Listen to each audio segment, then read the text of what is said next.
Le secret de la belle-sœur, partie 2. La nuit tombait sur le village et l'air était chargé d'une tension invisible.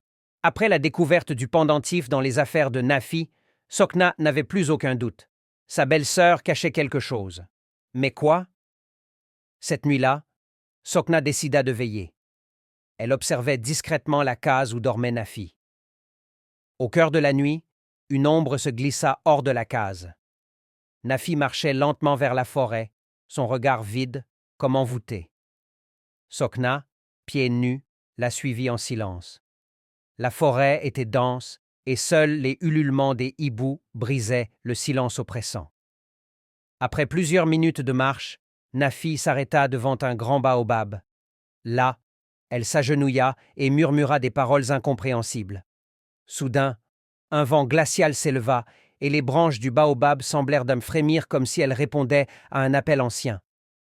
Sokna sentit un frisson lui parcourir l'échine. « Elle n'est pas seule », pensa-t-elle.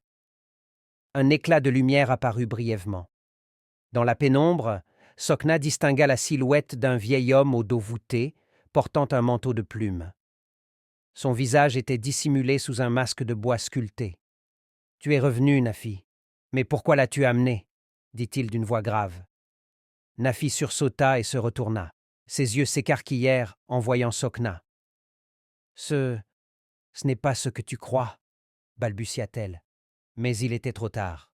Sokna savait qu'elle venait de percer un secret que Nafi aurait préféré garder enfoui, un secret qui risquait de bouleverser le destin de leur famille.